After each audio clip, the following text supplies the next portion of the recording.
गीता जी का 7वां अध्याय, श्लोक संख्या 11 सबसे पहले उच्चारण, अर्थ, फिर भावार्थ। बलम बलवतां चाहम काम राग विवर्जितम धर्मा विरुद्धो भूतेषु कामोस्मि भरतर्षभ। हे भरत श्रेष्ठ, मैं बलवानों का आसक्ति और कामनाओं से रहित बल अर्थात सामर्थ्य हूं, और सब भूतों में धर्म के अनुकूल अर्थात शास्त्र के अनुकूल काम।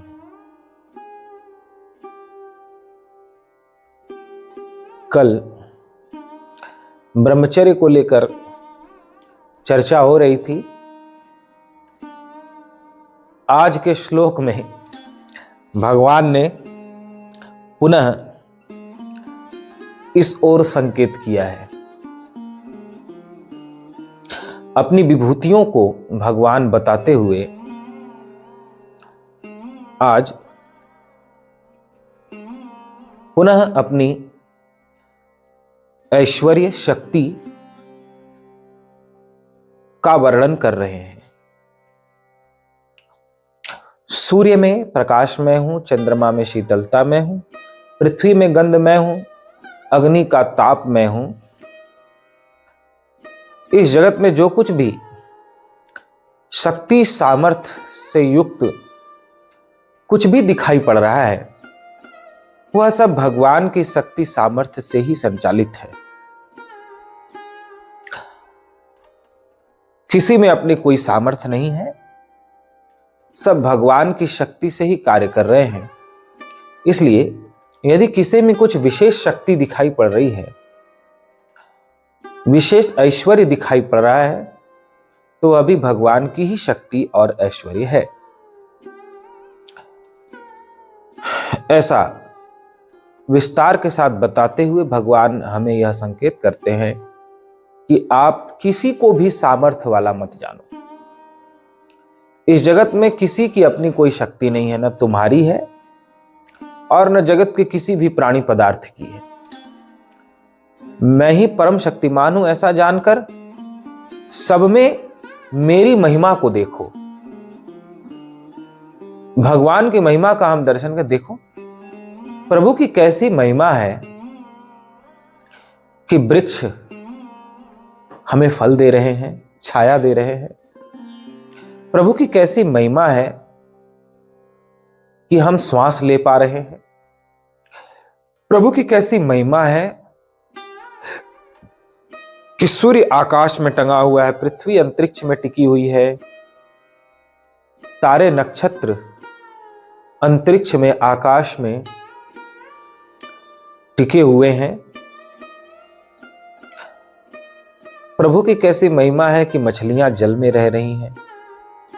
प्रभु की कैसी महिमा है कि बहुत से प्राणी धरती के अंदर रह रहे हैं। उन्हें कौन वहां खाने को दे रहा है, कौन पीने को दे रहा है।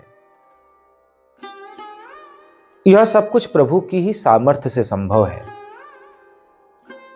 अतः उस परम सामर्थ्यशाली प्रभु को हम प्रणाम ही नहीं करते, बल्कि अपने अहंकार को भी समर्पित करते हैं और यह स्वीकार करते हैं कि मेरी या किसी भी प्राणी की कोई क्षमता नहीं है, अपनी कोई शक्ति नहीं है। प्रभु ही सबको शक्ति प्रदान करने वाले हैं, इस सारे जगत को धारण करने वाले हैं। अतः मैं हर तरह से उन प्रभु की, योगेश्वर की शरण होता हूं। हे भरत श्रेष्ठ, मैं बलवानों का आसक्ति और कामनाओं से रहित बल हूं। बल सभी के पास है। किसी के पास धन का बल है, किसी के पास पुत्र का बल है, किसी के पास परिवार का बल है, किसी के पास समाज का बल है, किसी के पास पद का बल है, किसी के पास प्रतिष्ठा का बल है, किसी के पास शरीर का बल है, किसी के पास जप तप योग का बल है। किसी के पास साधना का बल है, किसी के पास सिद्धियों का बल है, तो किसी के पास अपने स्वामी का बल है, किसी के पास संत और गुरुओं का बल है, किसी के पास भगवान का बल है, किसी के पास भगवान की भक्ति का बल है, किसी के पास विश्वास का बल है, तो किसी के पास प्रेम का बल है। सब किसी न किसी बल के आधार से जीवन जीते हैं। जब हम पर संकट आता है तो हम बल ढूंढते हैं और उस बल के सहारे हम संकट का सामना करके उससे निकलने की चेष्टा करते हैं। विपत्ति आती है तो हमें बल याद आता है कि हमारे पास धन का बल है, हम जल्दी निकल जाएंगे, या किसी को कुछ भी ना हो तो यह बल याद आता है कि हम भगवान के बल से, भक्ति के बल से, अपने गुरुओं के, संतों के आशीर्वाद के बल से इस विपत्ति से निकल जाएंगे। सभी के पास बल है, लेकिन भगवान का कहना है कि बलवानों का बल मैं ही हूं। लेकिन कैसा बल मैं हूं? कब हम माने कि इसके भीतर भगवान का बल है या मेरे भीतर भगवान का बल है, भगवान की शक्ति है? दो तरह की बल शक्ति भी है। एक जो आपके प्रारब्ध का बल है, आपके अपने अच्छे बुरे कर्मों का बल है, संसार का बल है, और दूसरा जो भगवान का बल है। भगवान का बल कैसे पहचाने हम कि इसके पास भगवान का बल है या इसके पास प्रारब्ध का बल है? तो कहते हैं जिसमें आसक्ति न हो और कामना न हो। आप जब अपनी शक्ति का प्रयोग बिना आसक्ति और बिना कामना के करते हो तो वह शक्ति आपकी नहीं बल्कि भगवान की शक्ति हो जाती है। जैसे हनुमान जी सीता जी का पता लगाने जाते हैं तो बड़े बड़े वरदानी राक्षसों के बीच से भी सीता जी का समाचार लेकर सुरक्षित वापस लौट आते हैं। सुरसा, लंकिनी, रावण तक उनके मार्ग को अवरुद्ध करने का प्रयास करते हैं, उनके लक्ष्य को अधूरा बनाने का प्रयास करते हैं, लेकिन वे उसमें सफल नहीं हो पाते, क्योंकि हनुमान जी के पास भगवान का बल था। हनुमान जी को भगवान का बल क्यों प्राप्त था? भगवान का बल किसे प्राप्त होता है? भगवान की शक्ति किसे प्राप्त होती है? भगवान का बल उसे प्राप्त होता है जिसमें आसक्ति न हो। वो जब भी बल से यानी शक्ति से कोई कार्य कर रहा हो तो उसमें आसक्ति न हो, लगाव न हो, अपना पराया का भाव न हो कि मैं अपने लोगों के लिए ये काम करने जा रहा हूं या पराये को दुखी करने के लिए काम करने। अपने पराये का भाव छोड़कर, लगाव छोड़कर जब भगवान की ही प्रसन्नता के लिए अपनी शक्ति का प्रयोग करके कोई कार्य करता है तो उसकी शक्ति नहीं रह जाती, बल्कि वह शक्ति भगवान की शक्ति बन जाती है। और जिसे भगवान की शक्ति प्राप्त हो जाती है वह हनुमान जी जैसा ही अपार शक्ति से संपन्न हो जाता है। तो जिसमें आसक्ति न हो और कामना न हो, कोई कामना नहीं है, कामनाएं भगवान पर छोड़ दी, जैसे भगवान रखेगा वैसे उस हाल में रहेंगे। कामना से रहित हो और आसक्ति से रहित हो तो उसे भगवान का बल प्राप्त होता है, भगवान की सामर्थ्य प्राप्त होती है। और जो आसक्ति से युक्त होकर, अपने पराये की भावना से युक्त होकर और किसी कामना से युक्त होकर, इच्छा से युक्त होकर, किसी स्वार्थ से युक्त होकर शक्ति का प्रयोग करता है, धन की शक्ति का, पद की शक्ति का, तो उसकी सामर्थ्य उसके प्रारब्ध की सामर्थ्य है, जीव की सामर्थ्य है, वो भगवान की सामर्थ्य नहीं है। सब भूतों में धर्म के अनुकूल अर्थात शास्त्र के अनुकूल काम मैं हूं। एक दिन बताया था सत्संग में कि भगवान ने इस संसार में कुछ भी बेकार नहीं बनाया। हर चीज की कोई ना कोई उपयोगिता है। क्रोध की भी उपयोगिता है। क्रोध ना हो तो सैनिक जो बॉर्डर पर हैं वो दुश्मनों से हमारी रक्षा कैसे करेंगे? जब वे जोश में आते हैं, क्रोध में आते हैं, तभी तो हमें गोली लगेगी, हम मर जाएंगे, ये सब भूल कर भी दुश्मन का सामना करते हैं। यदि उनके भीतर वो जोश ना आए, वो उत्साह ना आए, क्रोध ना आए, तो कैसे अपने जान की बाजी लगाकर युद्ध कर पाएंगे? यदि किसी संत गाय, किसी स्त्री कन्या का अपमान हो रहा हो, चीरहरण हो रहा हो, और वहां पर यदि आपको क्रोध नहीं आएगा तो आप कैसे उनकी रक्षा कर पाएंगे? क्रोध भी बुरा नहीं है, लेकिन क्रोध कहां किया जा रहा है, किस लिए किया जा रहा है, उसके पीछे का उद्देश्य क्या है?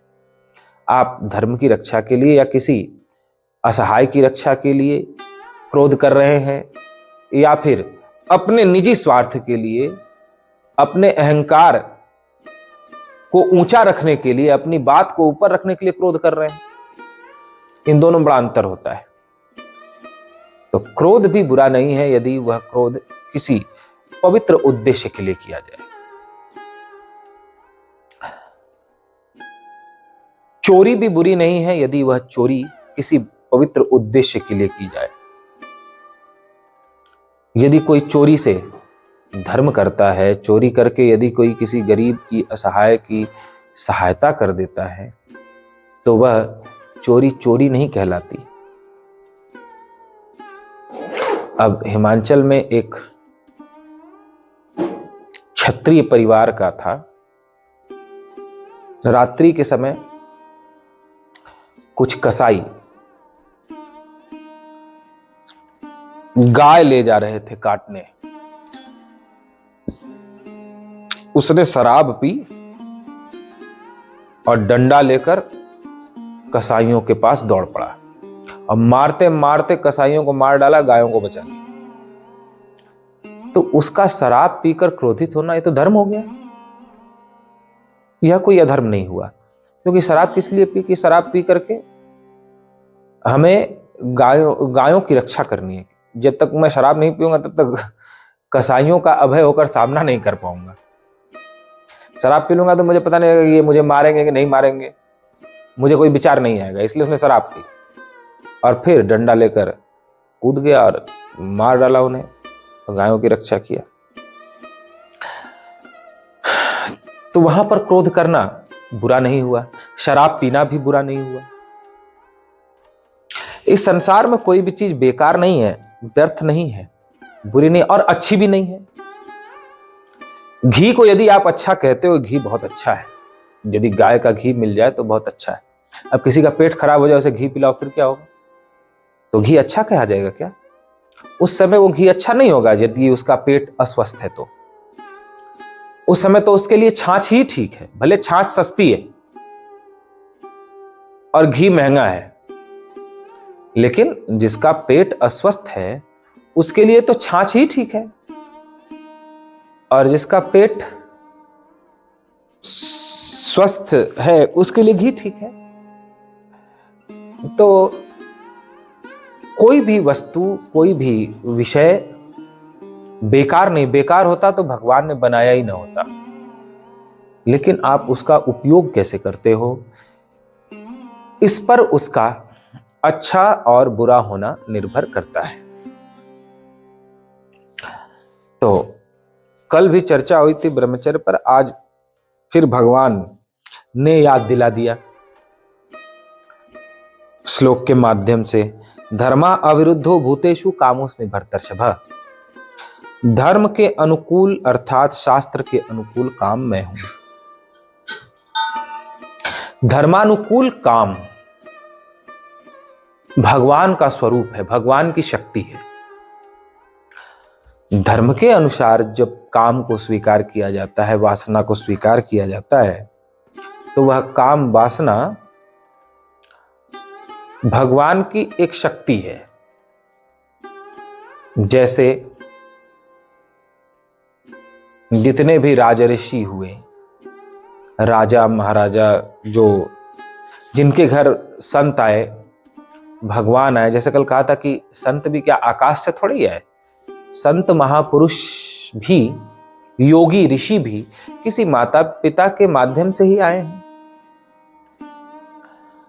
तो ऐसे माता पिता का काम धर्म के अनुकूल काम है, जिससे धर्मात्मा ऋषि मुनि या भगवान प्रकट होते हैं। यद्यपि भगवान तो अपनी शक्ति से प्रकट होते हैं, ऋषि मुनि संत महापुरुष इत्यादि जो भी दिव्य आत्माएं आती हैं वो भी किसी माता पिता के माध्यम से ही आती हैं।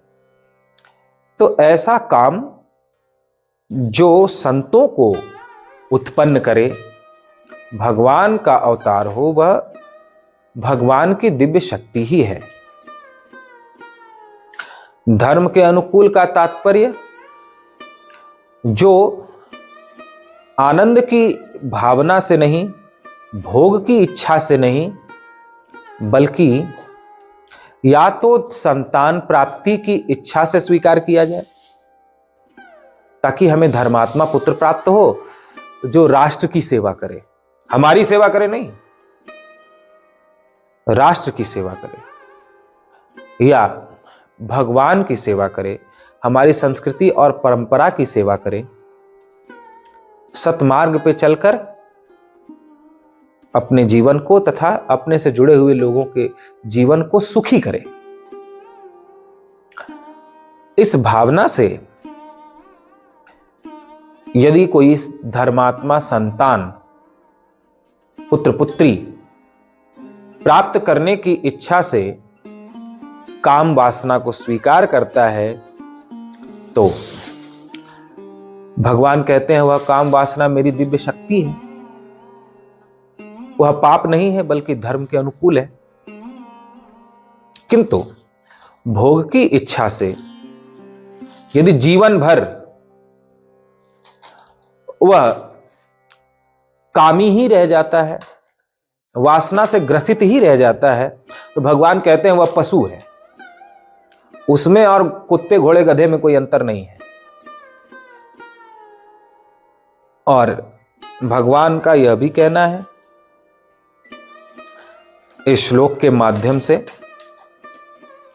धर्मा अविरुद्धो भूतेषु कामोस्मि भरतर्षभ। धीरे धीरे धीरे धीरे धीरे धीरे धीरे धीरे आप साधना में प्रवेश कर जाओ, विषयों से छूटकर।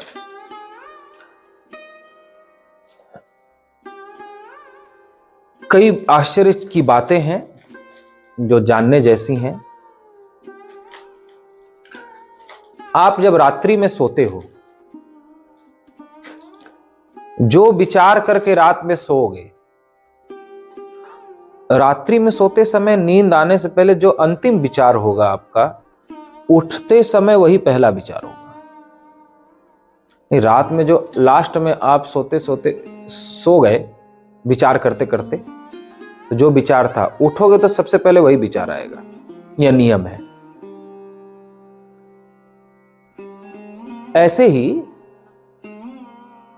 जब आप यह शरीर छोड़कर दूसरे शरीर में जाते हो, यानी मृत्यु को प्राप्त करके जब अगला जन्म लेते हो, तो मरते समय आपका जो अंतिम भाव होता है, मन में जो बातें घूमती हैं, मन में जो विषय रहते हैं, दूसरा जन्म होता है तो सबसे पहला विचार, सबसे पहली भावना वही होती है, उसी के साथ आप जन्म लेते हो। मरते समय जिस भावना से आप मरते हो, जन्म लेते समय उसी भावना से आप जन्म लेते हो। मरते समय जो अंतिम विचार होता है, अगले जन्म में भी वही पहला विचार बन जाता है। और यदि मृत्यु के समय कोई काम वासना से ग्रस्त होकर मरता है, तो अगले जन्म में भी वह काम से अति ग्रसित रहता है और काम वासना से छूटना उसके लिए बड़ा भारी हो जाता है। क्रोध से ग्रसित है यदि कोई, और क्रोध से ग्रस्त होकर अंतिम समय में भी शरीर छोड़ता है, तो अगले जन्म में भी वह क्रोध से बड़ी मुश्किल से छूट पाता है।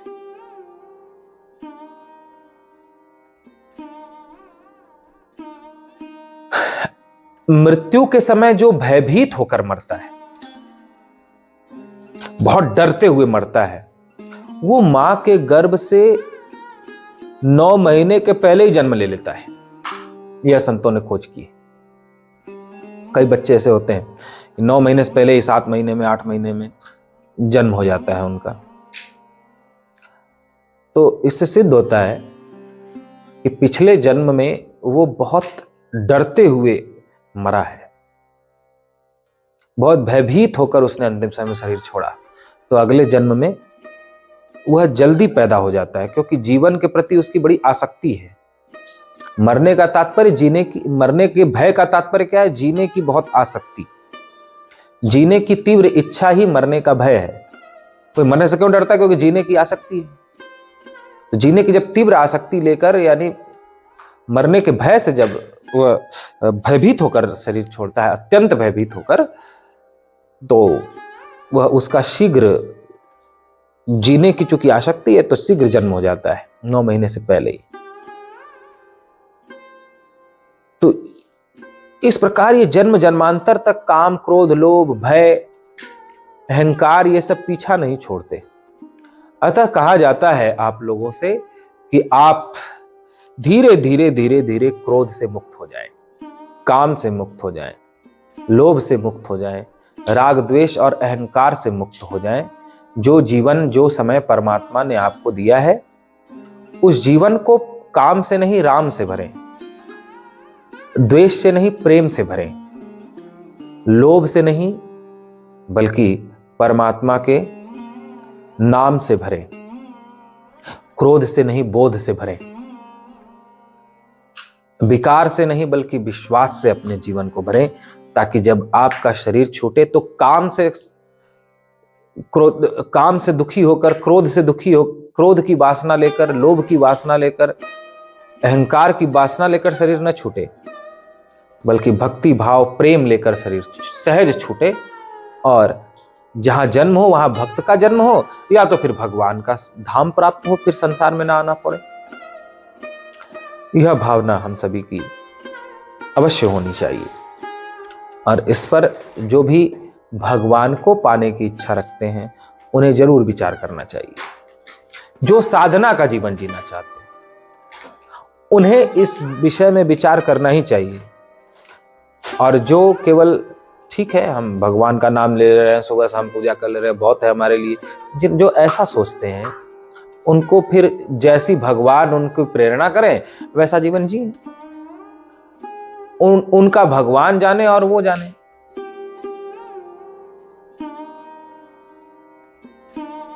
उनका भगवान जाने और वो जाने, उनके भगवान जैसे उनको प्रेरणा करें वैसा जीवन जिए। इस जन्म में नहीं तो अगले जन्म में, अगले जन्म में नहीं तो किसी न किसी जन्म में तो छोड़ना पड़ेगा क्रोध, काम, लोभ, मोह, राग, द्वेष, अहंकार। बिना छोड़े शांति नहीं मिलेगी, ना विश्राम मिलेगा। तो कोई इस जन्म में अगर कृपा नहीं कर रहे हैं भगवान, तो फिर अगले जन्म में क्या? अगले जन्म में नहीं करते, किसी न किसी जन्म में तो भगवान कृपा करेंगे भगवान कृपा, और अपनी शरण में लेंगे।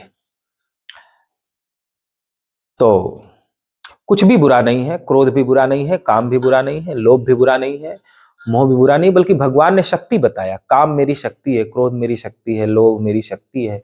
लेकिन इस शक्ति का आप किस भाव से प्रयोग कर रहे हो, इस पर इसका अच्छा और बुरा होना, पाप या पुण्य होना निर्भर करता है।